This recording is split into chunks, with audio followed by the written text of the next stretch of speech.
Bienvenidos al podcast de la Escuela de Salud Pública de México, donde hoy tenemos un invitado de lujo. Bueno, siempre son de lujo, pero la verdad es que nos honra nuevamente en este espacio tener a una persona tan reconocida en la salud pública a nivel nacional e internacional, y quien le agradezco que haya aceptado la invitación de participar en este ejercicio, doctor Juan Rivera. Doctor, muchísimas gracias por estar aquí.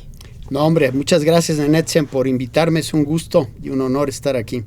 Muchas gracias, doctor. Pues como le comentaba, este espacio es de un ejercicio de comunicación de la Escuela de Salud Pública de México, donde hemos invitado a alumnos y egresados que nos platiquen justamente pues quiénes son la persona en sí y cómo es que se interesó por la salud pública especialmente, y también el trabajo que han desarrollado tanto en el instituto como en la escuela.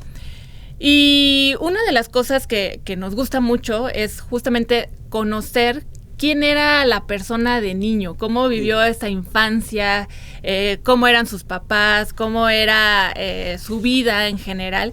Y siempre tengo una percepción de algunas personas a mí me suena que eras muy estudioso. Y lo mismo lo veo con usted. O sea, veo que era una persona súper dedicada, súper, pues sí, aplicada para sus clases, etcétera. ¿Cómo era el doctor Juan Rivera de niño? Bueno, yo nací en un poblado en la Sierra Norte de Puebla, que se llama Teciutlán. Es una ciudad pequeña, una ciudad bonita con un clima frío, lluvioso. ¡Qué bonito! Es una ciudad, sobre todo ha cambiado el clima ahora, pero en mi época había de repente semanas enteras que había todos los días lluvia menudita del chipi chipi famoso, neblina, y muy fresco el lugar. Y Teciutlán era una especie como de centro rector de una zona muy amplia que llega hasta el Golfo de México. Y mucha gente que tenía propiedades, sobre todo tierras, en la zona muy fértil de Veracruz, vivía en Teciutlán, porque el clima ahí era más apropiado. Ahí no había malaria, por ejemplo. Entonces se creó un pueblo, una ciudad con muchas facilidades y que había un buen nivel educativo, que eso era lo que la caracterizaba, y por eso las familias se movían y vivían en Teciutlán. Los hijos estudiaban y ya el padre era el que viajaba a atender sus negocios, sobre todo en esa época negocios agrícolas, ganaderos. Y mi padre era también uno de ellos. Mi padre tenía un negocio agrícola ganadero. Él estaba varios días de la semana en Veracruz, en las zonas bajas les llamábamos, o en tierra caliente se le decía. Y ya regresaba a estar con nosotros los fines de semana. Y Teciutlán tenía, como te decía yo, Nenetzen, un sistema educativo muy bueno. Era una ciudad además donde había cultura, había arte. Por ejemplo, mi mamá ahí aprendió a tocar el piano, le gustaba mucho la música clásica. Y mi mamá desde chiquito fue la que me fue guiando hacia un camino más intelectual, y no tanto, pues, que el destino de casi todos los muchachos en esa época era acabar trabajando en los negocios de sus padres. Claro. Y en el caso mío, yo siempre me fui por el lado me gustó mucho siempre la música, la lectura. Mi mamá me compraba libros, me alimentaba mucho eso, y me fui interesando más en lo intelectual. Y ahí, fíjate que precisamente estando en primaria, tuve una vivencia estando en la escuela, distraído, por cierto. Estaba yo en una escuela y estaba un señor limpiando la fuente, y era un señor que tenía un problema, un poco de retraso mental. Todo el mundo lo conocía, en los pueblos chiquitos, sí, todos se conocen. Y me quedé pensando en él y pensando que era una vida triste. Él vivía solo, pues era a veces motivo de burlas de los niños, etcétera. Y yo pensé, y en ese momento como que me di cuenta que el futuro de las personas y la vida de las personas no dependía ni siquiera de sus actividades, sino que era el resultado un poco del azar y sobre todo de la pobreza y del abandono en el que vivía mucha gente. Y ahí, como que en ese momento surgió en mí un gran interés por la inequidad y una especie de un sentido de repudio a una sociedad en donde habíamos un grupo privilegiado y había mucha gente que no lo era. Y yo pienso que ahí surge el interés por la salud pública. Claro, en ese momento de ninguna manera pensaba yo en eso, pero creo que ese pequeño momento me marcó. Y claro, no quiere decir que yo viviera obsesionado por eso, como cualquier niño, pues me divertía. Era por cierto, una ciudad donde había muchos árboles frutales. Entonces, entre las actividades que teníamos los niños era meternos a las huertas, a robarnos ciruelas o manzanas o peras, y si venía por ahí el dueño, correr todos y escondernos. En fin, era pues una vida muy, muy de campo, sí, y muy, muy agradable, muy bonita. Y ahí estuve en Teciutlán hasta terminando primaria. Después fui un año a Estados Unidos, donde estuve en un internado y aprendí el inglés. Y luego seguí en Teciutlán en la secundaria, que era una secundaria federal, también de muy buen nivel. Y ya la preparatoria, pues ya salí de Teciutlán. Estuve un tiempo en Puebla, luego me fui a la Ciudad de México, donde terminé mi preparatoria en el Centro Universitario México. Y ya después, pues fue cuando me metí al tema de nutrición, ya en la carrera. Que a lo mejor igual sin querer, al robarse estas peras y manzanas y frutas, le nació el interés de la nutrición y el poder trabajar también una parte de eso, ¿no? Fíjate que es muy probable. Todo el entorno, en mi casa era mucho de cuidar mucho la comida. Mi mamá era una muy buena cocinera. En Teciutlán se comen antojitos muy, muy delicados, muy sabrosos, que todavía hasta la fecha. Y sí, creo yo que había un ambiente de mucho aprecio por la buena alimentación, por la comida muy fresca. Exacto. Las verduras eran muy, muy frescas. Exacto. Entonces yo creo que sí. Y además mi mamá nació en Italia y ella tenía toda una herencia de cocinar y de preparar los alimentos. Es decir, ella, por ejemplo, la pasta la hacían. Uy, qué rico. Desde la harina, desde la harina y los huevos, sí. En fin, ella y mi abuela materna, que también vivía ahí. Así que yo creo que también el interés por la comida, pues igual surge, yo creo que por esa época, ¿no? Sí. Y de ahí entonces empieza a estudiar nutrición en la Universidad Iberoamericana. Sí, y fíjate que ahí yo tuve un dilema. Estando en la preparatoria en el Centro Universitario México, yo conocí a un profesor que tuvo una gran influencia. Ya ves que hay profesores que te influyen mucho en tu vida, Carlos Martínez Lavín, que afortunadamente está con nosotros, ahora es director de un colegio en México. Él era hermano marista. Y Carlos Martínez Lavín había fundado una misión en Chiapas, y él, sociólogo, se interesaba mucho en la inequidad. Y entonces me acerqué mucho a él y leí un libro que se llama La democracia en México, de González Casanova, ex rector de la UNAM. Y la democracia en México pintaba de manera muy cruda la gran inequidad en el país, y la necesidad de transformar a este país para que fuera menos inequitativo. Y entonces, con esa lectura y con mis pláticas con el profesor Martínez Lavín, fundamos un grupo que viajaba a Chiapas a trabajar con la población indígena. Por ejemplo, trabajábamos con ellos para meter agua a sus viviendas. Y la idea era que en el proceso de trabajar con ellos, de convivir con ellos, de comer su comida, nos íbamos a identificar con su forma de vida y borrar esa imagen tan absurda de las clases medias de esa época, que decían es que los pobres son pobres porque no trabajan, claro, sino darse cuenta de ese círculo de pobreza y miseria que es pues un círculo tal que difícilmente alguien puede salir de ella, ¿no? Uh-huh. Y también ahí, bueno, pues se alimentó mucho la idea de que quería yo hacer algo que tuviera un impacto social.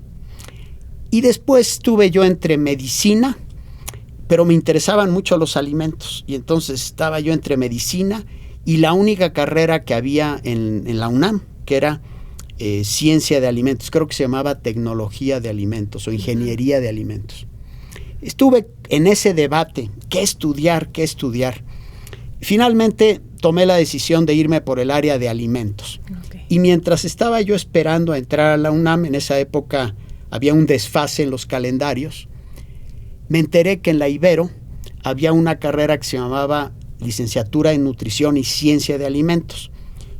Revisé el contenido y dije, esto es lo que quiero, porque era exactamente entre salud pública, uh-huh, promoción de la salud, educación nutricional, pero también había ingeniería de alimentos. Justo lo que quería. Eso era lo que quería.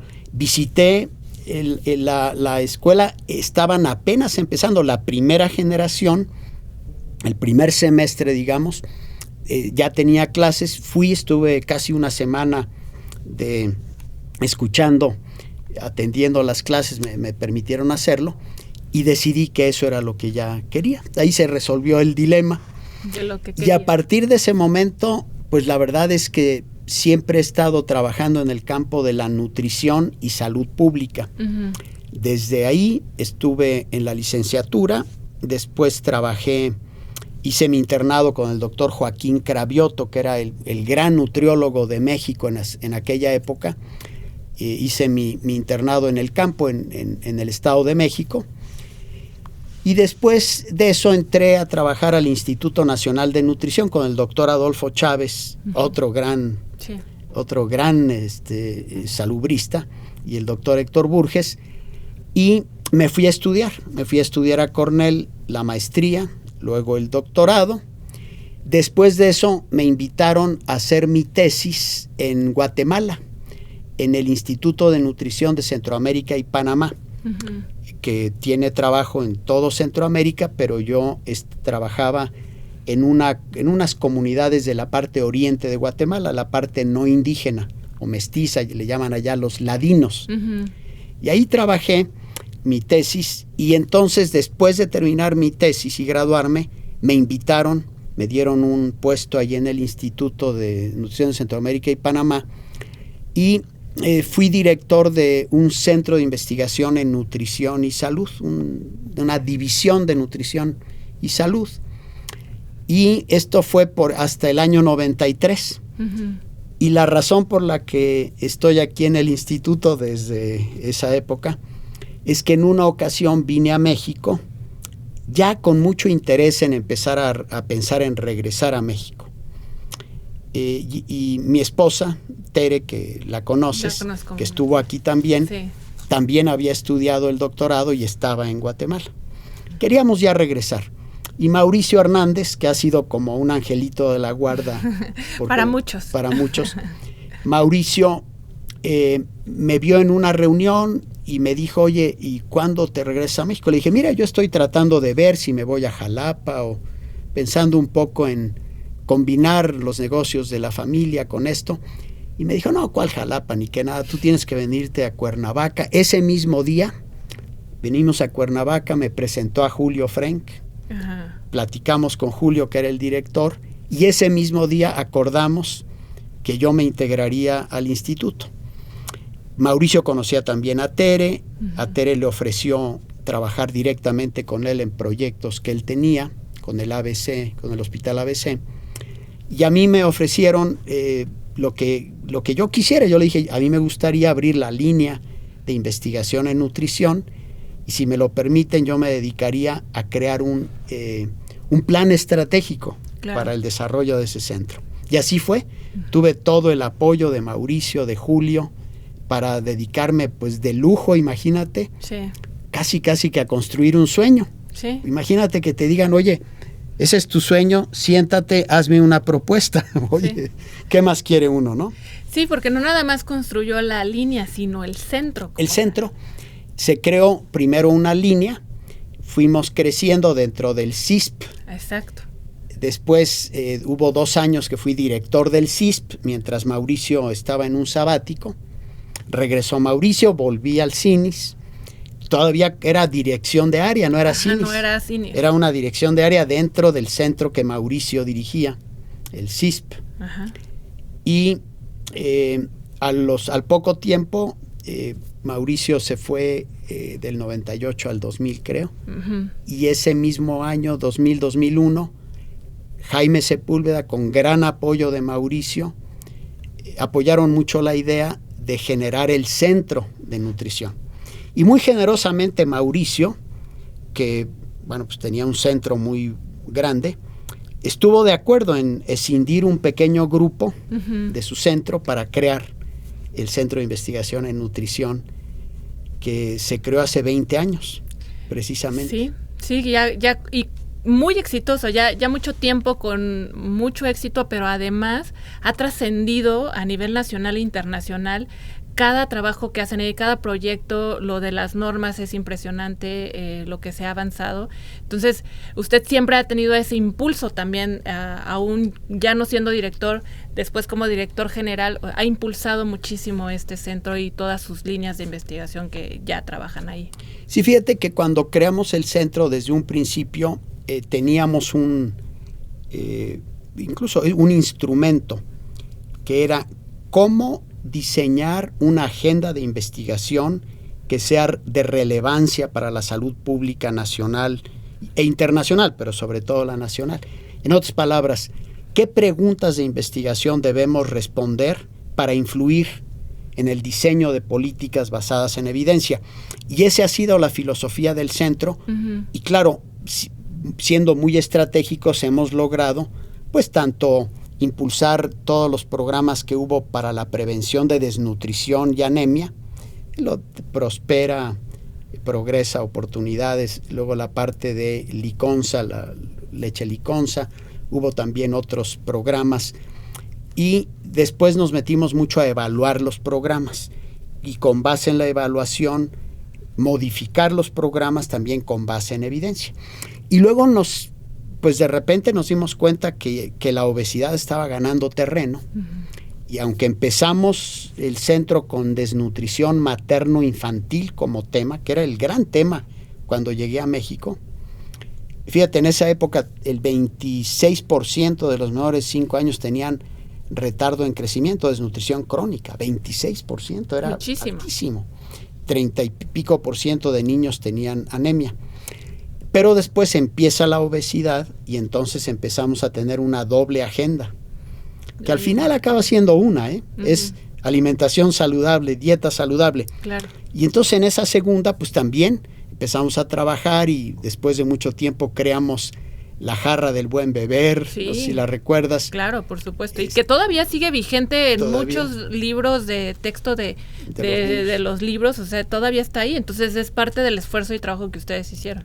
Luego también, pues creamos toda la evidencia, eso sí, junto con el CIS, con uh-huh. la doctora Colchero, que fue muy, muy importante en esto, pero juntos trabajamos con toda la evidencia para el impuesto a las bebidas azucaradas, uh-huh. que después también se convirtió en impuesto a la comida chatarra.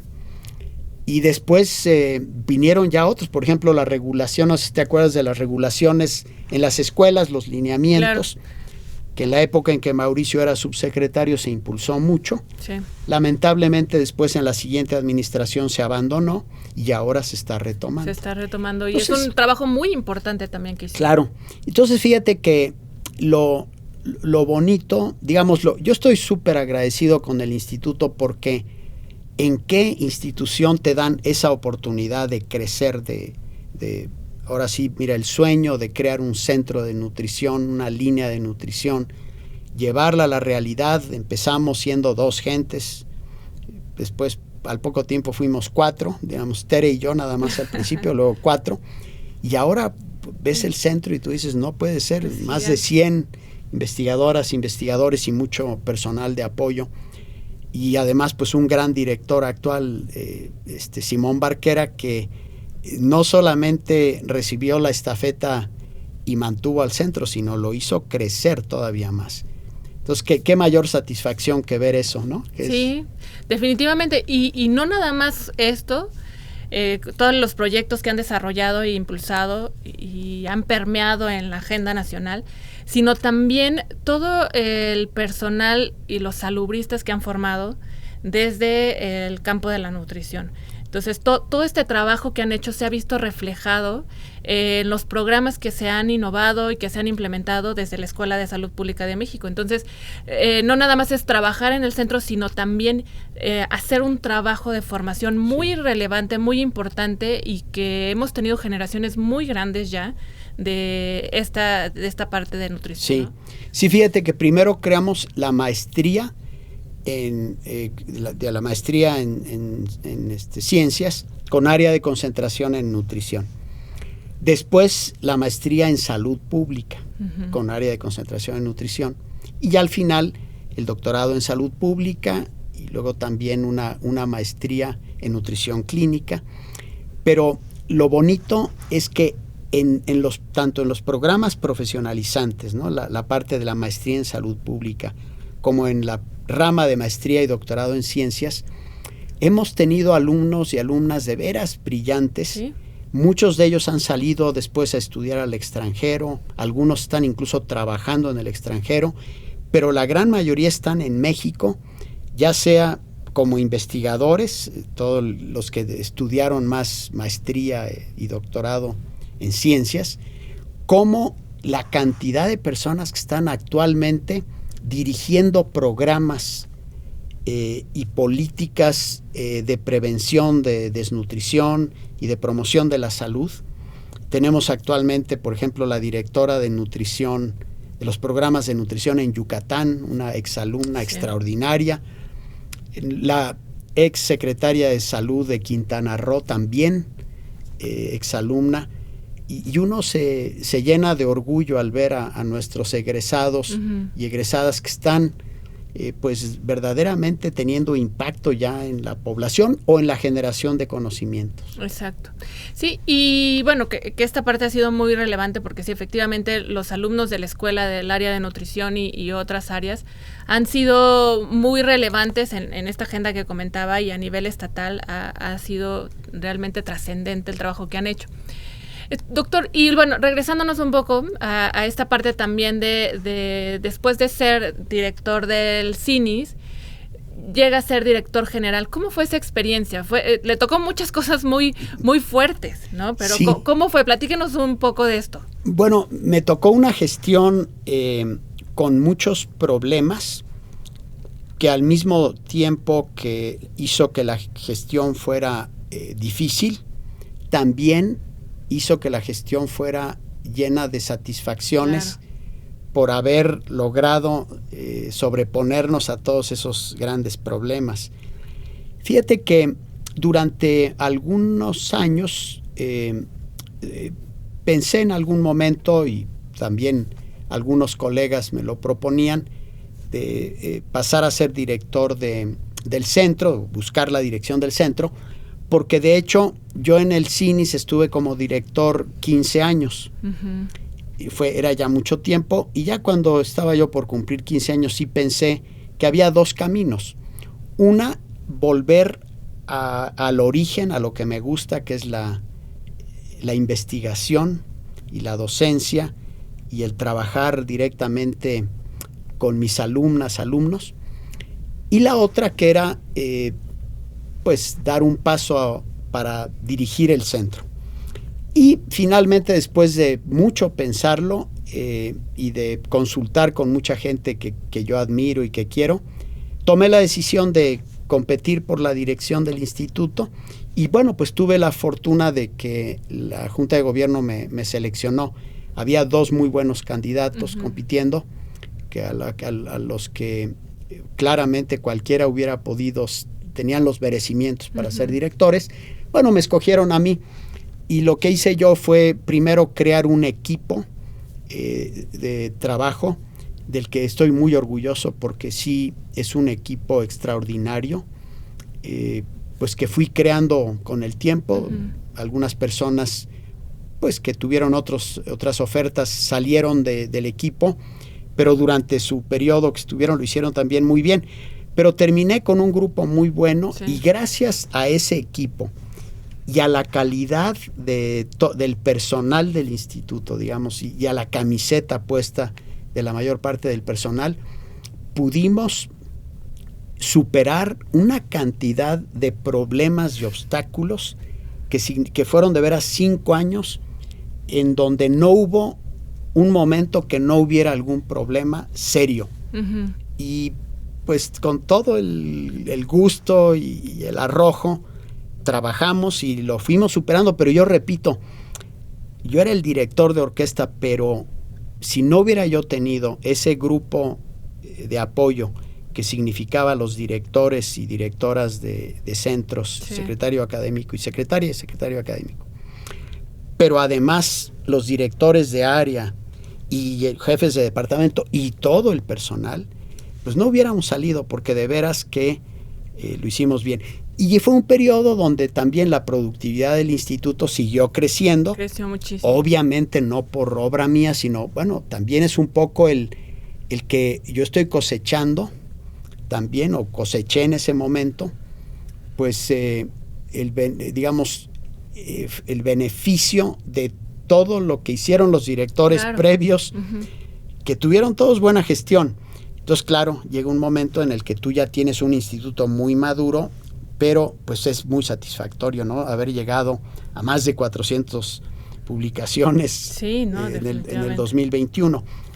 Pero las dificultades que tuvimos fueron muchas, desde el sismo del 2017, yo asumí en febrero, sí.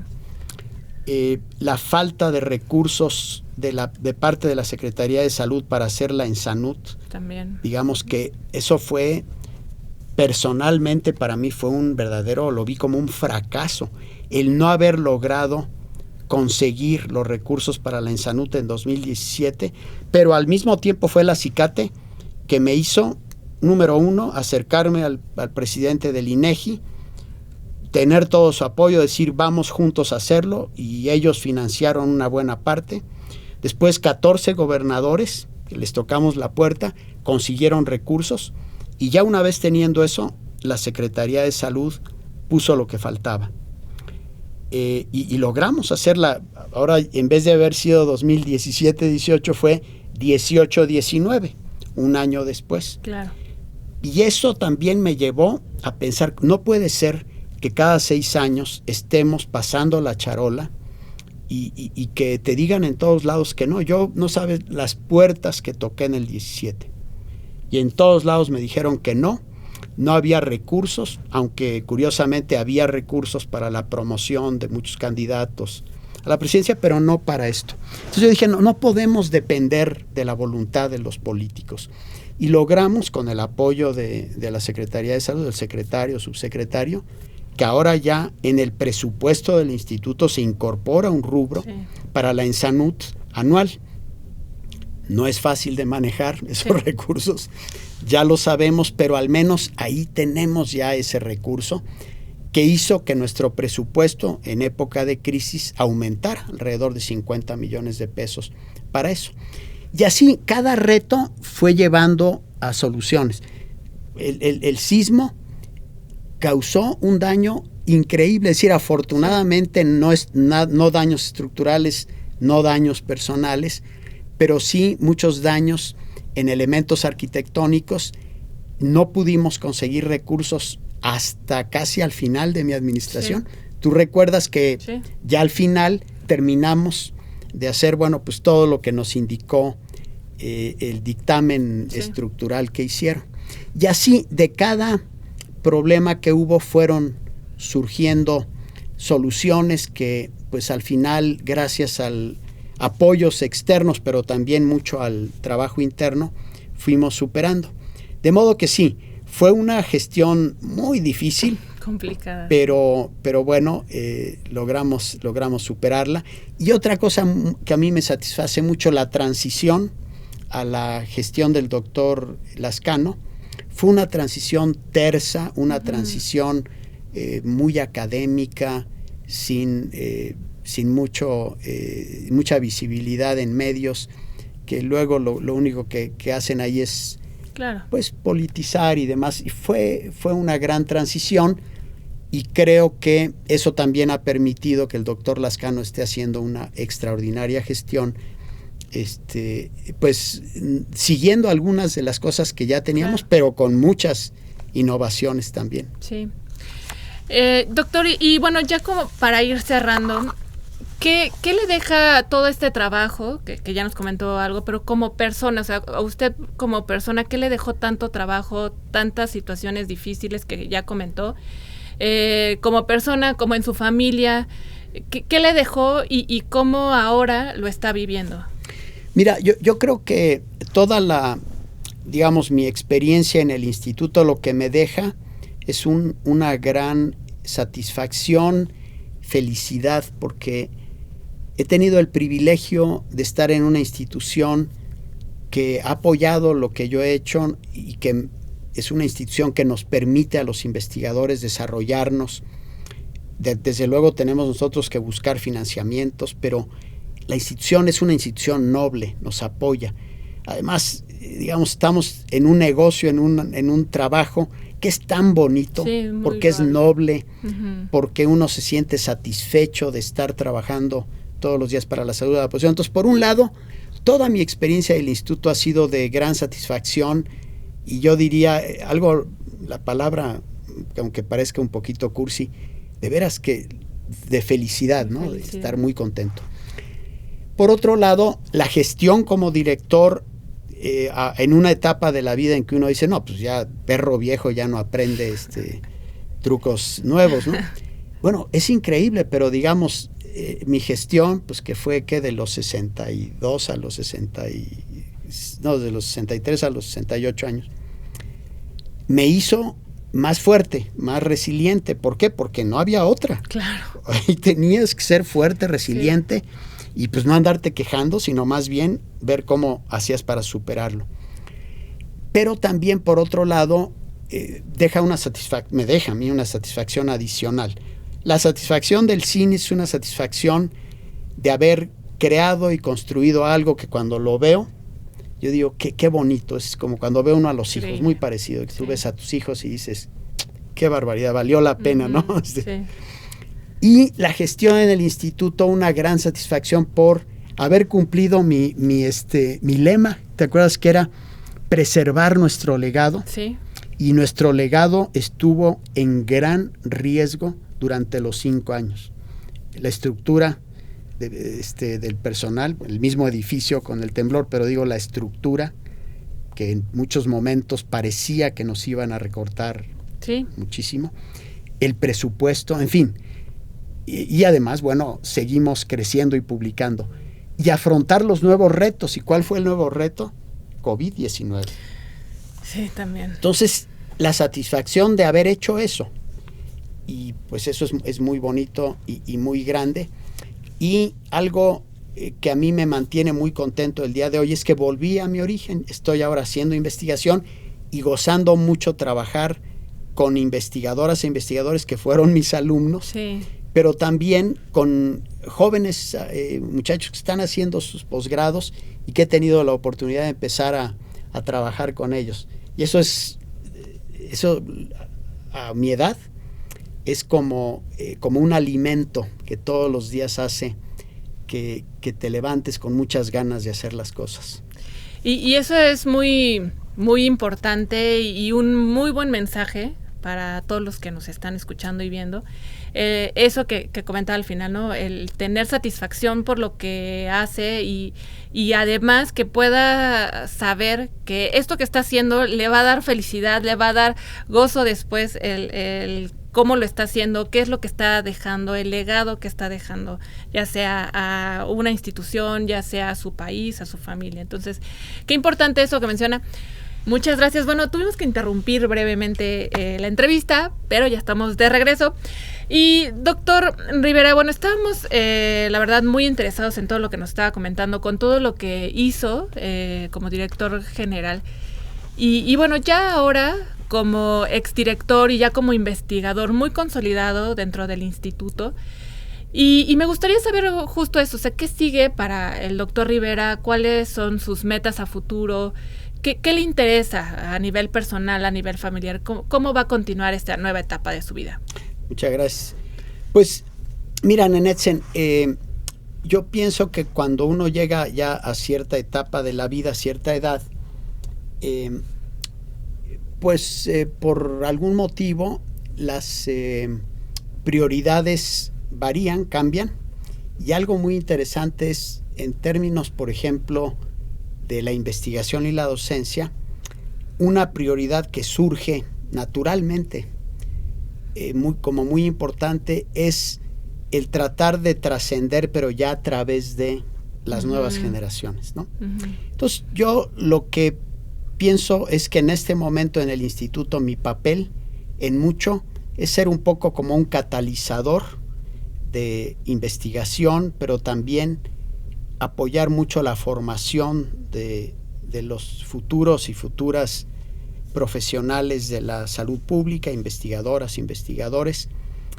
Y lo que quiero yo es, desde luego, también seguirme dedicando a mis proyectos, que tengo varios, pero también en ellos, apoyando ya a quienes como jóvenes están tomando ya el liderazgo. Y es un poco una etapa en donde habrá una transición para que ellos retomen y continúen apoyando investigación, y lo mismo en docencia. Y creo que esa es la etapa que ahora me corresponde, y para los jóvenes que están ingresando al instituto, pues a mí me encantaría poder apoyarlos, ya sea a través de clases en las que me invitan y que con mucho gusto voy, y que pueden ahí discutirse conceptos importantes para la formación de ellos, pero también, pues claro, en casos contados, participar en sus comités de tesis. Y en lo familiar, yo afortunadamente, aún durante mi gestión como director, nunca dejé de hacer dos cosas: de dedicarle mucho tiempo a mi familia, a mi esposa. Mis hijos ya están más grandes, están estudiando, pero también a ellos, y nunca dejé el ejercicio. Eso siempre, aún en las épocas más difíciles, decía yo, bueno, es cuando más debo hacer ejercicio y estar con mi familia, pasar horas y tiempo de calidad con ellos. Y pues ahora con mayor razón, ahora es gozar mucho de ellos, de mi esposa, de mis hijos, y es pues una etapa bonita en ese sentido, porque es ya una etapa en donde, más que querer consolidar mi carrera, más bien es, ante una carrera consolidada, cómo puedo yo apoyar a los que vienen, claro, y gozar mucho de mi familia, de mi esposa y mis hijos. Sí, porque vemos una generación muy joven, tanto en el CINIS como en el mismo instituto. También hay una generación de muchos investigadores muy jóvenes dentro del instituto, y también como docentes y también como alumnos. Uno puede ver esa transición de la escuela de hace muchos años, que sí era gente ya adulta, pero ahora uno los ve y son jóvenes, pues, que van saliendo de las carreras. Entonces sí le toca mucho, como dice, sí, ese papel de acompañamiento, y ahora pues asesorar, consolidar la carrera de otros, y que su carrera ha sido muy exitosa y, como dice, ya muy consolidada, después de incluso tantos pues, premios que le han otorgado a causa de esto, ¿no? Sí, y eso que dices, yo también cada vez los veo más jovencitos. Yo creo que en parte es porque yo también cada vez estoy más viejo, pero yo creo que también porque en efecto hay mucha gente que muy joven que ya está haciendo su maestría, y bueno, una cosa que me encanta de la gente joven es cuando uno plantea una idea, el entusiasmo que veo en ellos. Es decir, que con el tiempo la gente a veces va empezando a ponerle peros a todo. Y los jóvenes no, los jóvenes están para entrarle y apoyar y trabajar, y eso es fabuloso. Es la manera en que también uno puede tomar algo de la fortaleza y del dinamismo de los jóvenes, ¿no? A través de esa interacción, que es muy bonita. Doctor, y regresándonos también a la parte de sus hobbies, ¿Que continúa con este tema de la música que su mamá le inculcó? Fíjate que sí. ¿Practica algo? Mira, a mí me gustan mucho, aunque no soy conocedor de nada, pero me gusta mucho, por ejemplo, la ópera, y cada vez que hay oportunidad me gusta escuchar ópera, ir a la ópera. Okay. Por ejemplo, ahora que platicábamos de los proyectos que tengo yo financiados por Bloomberg Philanthropies, es muy agradable cuando uno visita Nueva York la posibilidad de ir allá a la ópera, y aquí en México también. La otra es que me gusta mucho, por ejemplo, Pink Floyd. Yo me quedé en Pink Floyd, que mis hijos lo ven ya como un clásico sí. Viejo, yo lo veo como... me encanta. Y a mí siempre me gustó también de joven tocar la guitarra, cantar, que eso pues ya lo hago menos, pero sí, esa parte de la música siempre ha estado ahí acompañándome. Y también me gusta mucho escribir, aunque nunca he escrito nada para publicar, pero yo escribo cuentos, escribo... ¿En serio? Sí, y me gusta, es algo más para mí.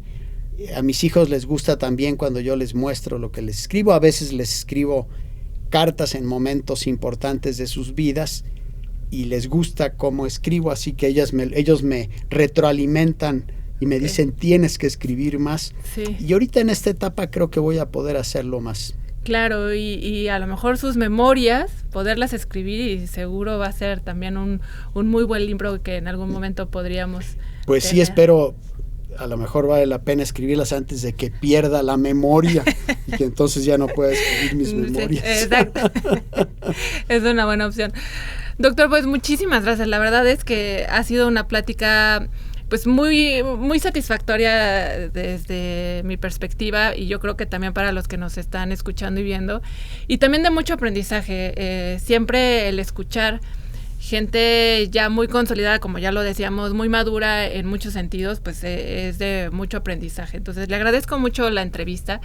Y ya para terminar tenemos una lista de música que nosotros hemos creado en Spotify, y siempre nuestros entrevistados vienen y nos dicen una canción que quieren agregar a la lista. ¿Usted tiene alguna canción?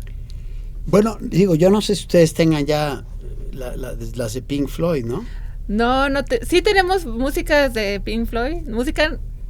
Todo. No, pero que nos hayan dicho nuestros invitados. No tenemos, en la lista no tenemos, pero seguro en Spotify hay muchísimas. Claro, pues fíjate que a mí me encanta Pink Floyd y hay varios de los discos, pero por ejemplo, The Other Side of the Moon, ese disco me gusta mucho.